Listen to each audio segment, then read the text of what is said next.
On any given day, industrialized countries see roughly 20% of their workforce on the night shift. Construction site workers, taxi drivers, waiters, cashiers, medical professionals, the list goes on. 20%. That's a mighty bunch of sleepyheads. And an alarmingly high probability of potential accidents waiting to happen. So, how can shift workers increase focus and concentration in order to minimize workplace injuries? And how can the shift worker best recover from the graveyard shift? I'll tell you once my shift is over.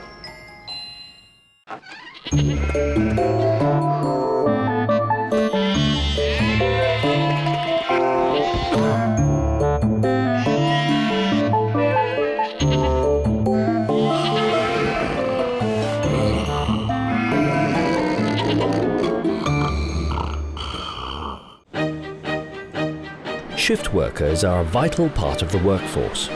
But when you have to work at a time you are supposed to sleep, and sleep at a time when the sun is at its zenith, problems, sleep-related or otherwise, are sure to abound.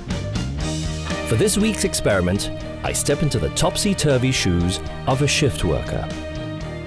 And Dr. Joshua Gooley will chart the interaction between my body and the external environment for an evaluation of how shift hours affect human physiology and neurobehavioral performance. To prepare for my shift work experiment, I first have to understand what I'm up against so that I can beat it. Exactly what makes shift work so difficult? Dr. Lim Lee Ling, Director of the Singapore General Hospital Sleep Disorders Unit and President of the Singapore Sleep Society, tells me. So, Dr. Lim, I'm going to be going for a little shift work experiment. I believe I'll be doing an overnighter just to study what kind of effects it might have on me. Now, in this context, how would you define shift work?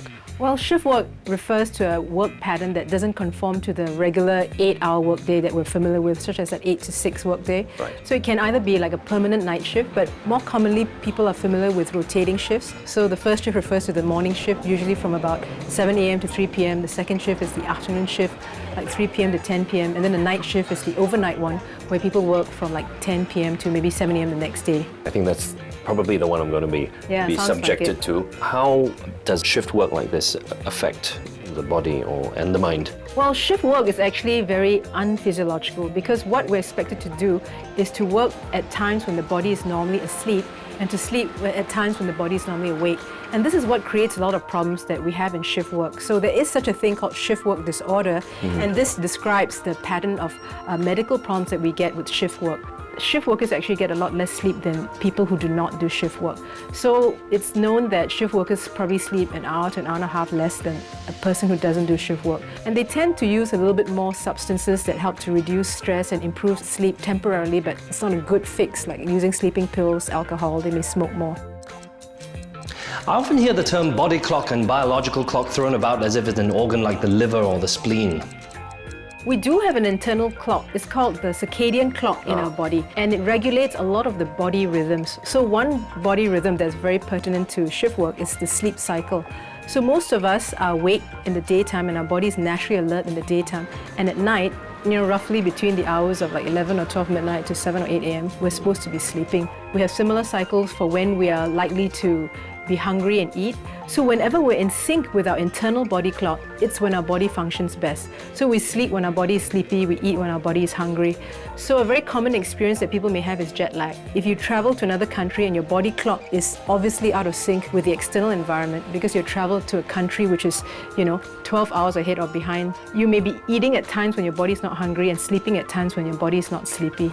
So the difficulty with this is that because it's so disrupted, it's actually a very stressful state for the body. We don't sleep well, we don't eat well. That's why shift workers have increased incidence of poor sleep and digestive disturbances.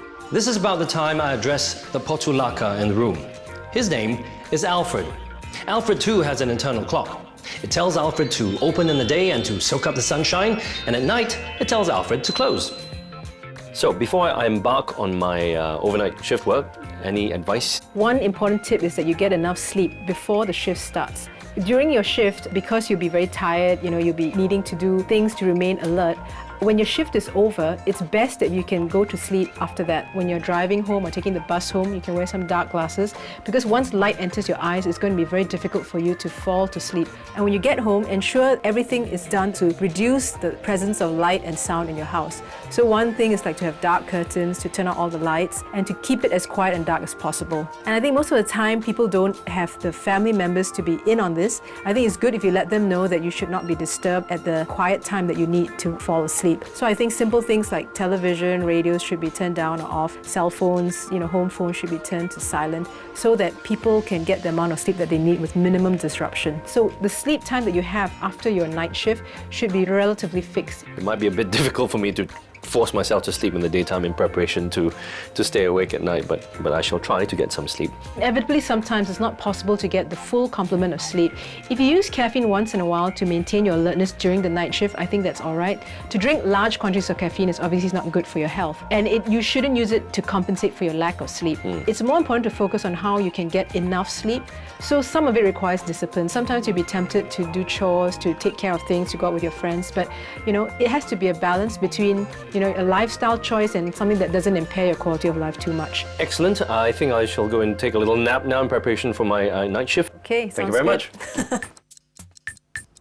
The body clock is a legitimate timepiece, but still, no supervisor is going to want to hear about it. The only clock the supervisor is concerned about is the one you clock in and clock out. So, what's it like to have these two clocks out of sync? For this week's sleep experiment, I will be undergoing a 10-hour overnight shift at the lovely Swee Chun Tim Sum restaurant to see how shift work affects my physiology and neurobehavioral performance. First, though, I'll have to call on Dr. Joshua Gooley. He heads the Chronobiology and Sleep Laboratory at Duke NUS Graduate Medical School, Singapore. Ah, Dr. Gooley. Oh, how's it going? Adrian, welcome back. Thank you very much. So I invited you back because I'm going to put you to work. During your work, we're going to be measuring your performance. Okay. And then after the work shift, we're going to be measuring how well you sleep. Okay. And that's all I'm going to tell you. Is there anything I need to do to prepare for this? No, there's no preparation involved. We want you to go out and live like you normally would, within reason. Just do whatever Adrian Pang would do. Oh dear. Now, if you could please just leave me to do some planning. Sure. We can take a Please. hit. Door is that way. It's almost 8 p.m. Time to report for my shift. I guess there's nothing left to do now but punch in.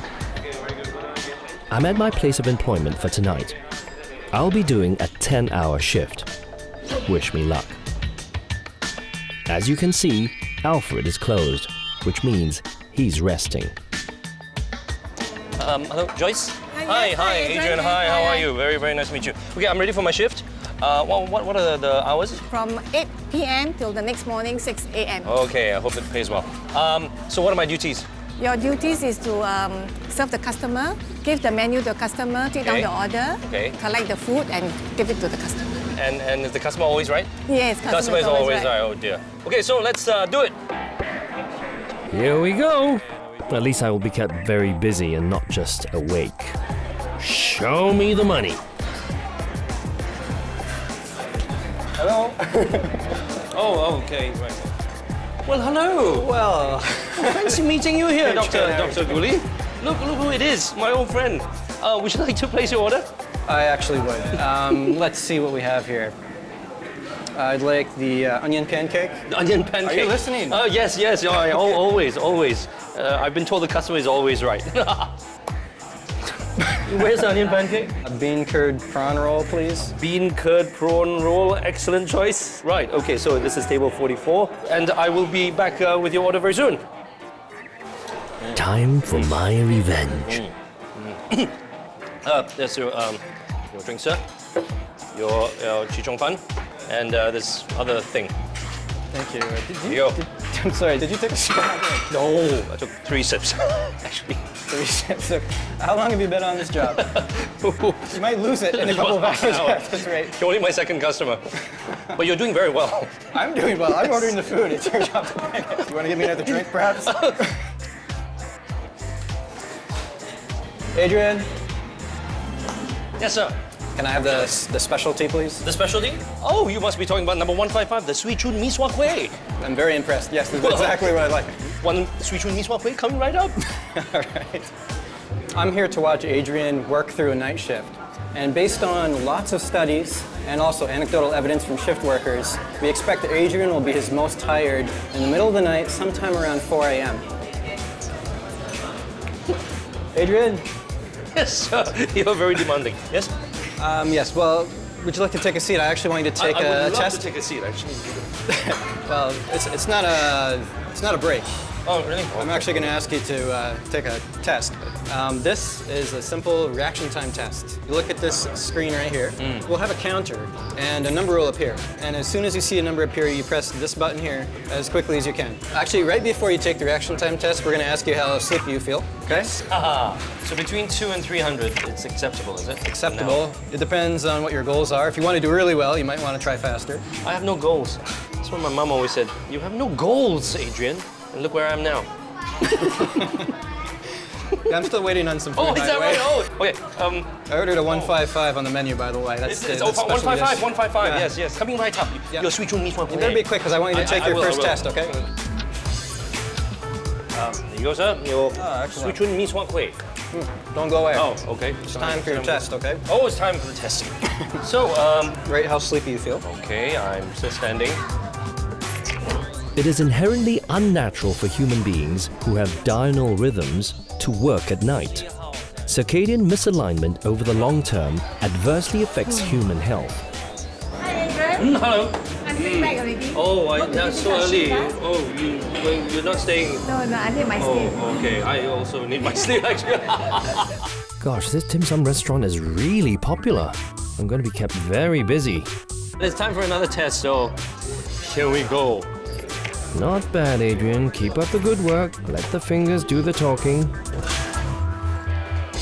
Adrian. Hello. Oh, Sorry. yes. I see you're hard at work. I am. I'm actually going to be taking off for the evening. I know you've got some more work to do. Leave me here. Yeah, actually. I see. Okay, well, thanks for the support. Do you know what you want?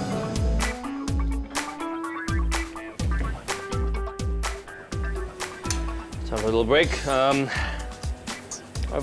been at this for exactly 5 hours now, and I'm exactly halfway through.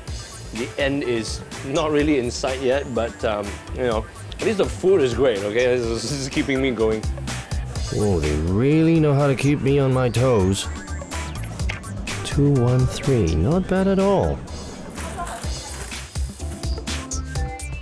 Oh, Time flies when you're wiping down hundreds of spoons. all right. Hello. My brain and my motor skills are shutting down very soon. I need sleep. Oh, it's 4:30. Time to make mango pudding. I wonder if mango puddings made in the wee hours of the morning taste sweeter. Gosh, how many mango puddings can this restaurant sell?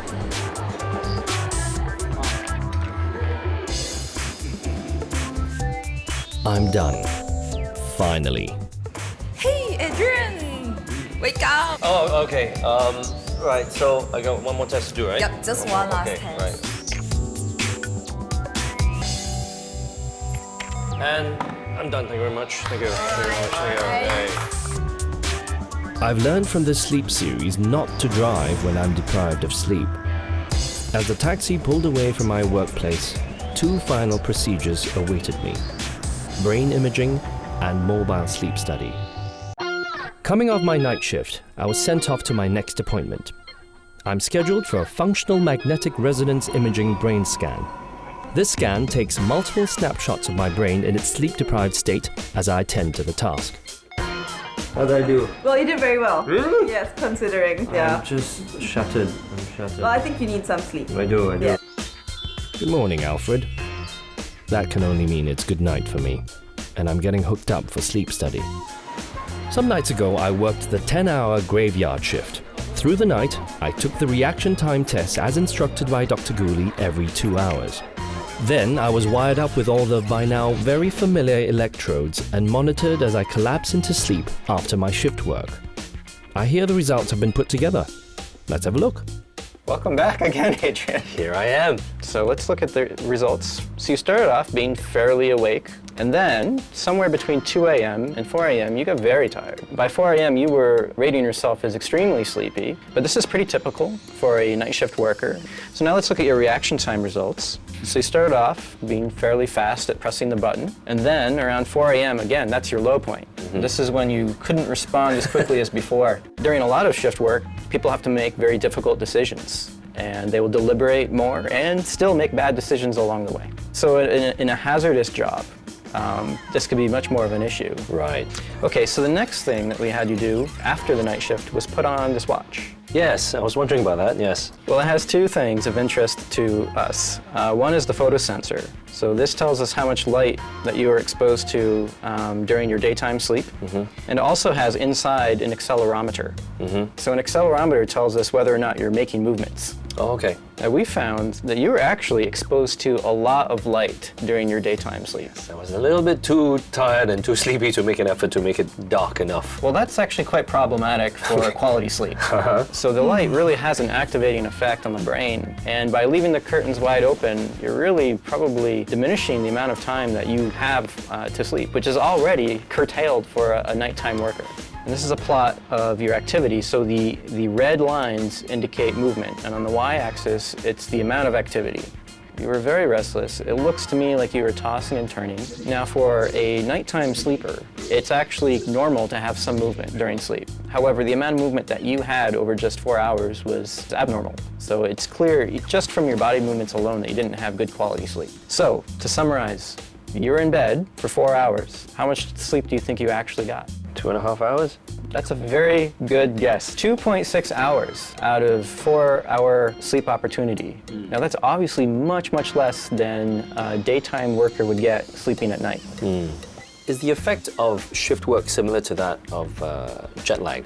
It is actually. For someone who has to experience jet lag on a frequent basis, any advice or any tips that you can give them? One is to try to adopt to the new schedule as soon as possible. That means exposing oneself to sunlight during the middle of the daytime. This will help realign the body's clock with the new schedule. Well, Adrian, it's been a real pleasure having you. Thank you very much for having me.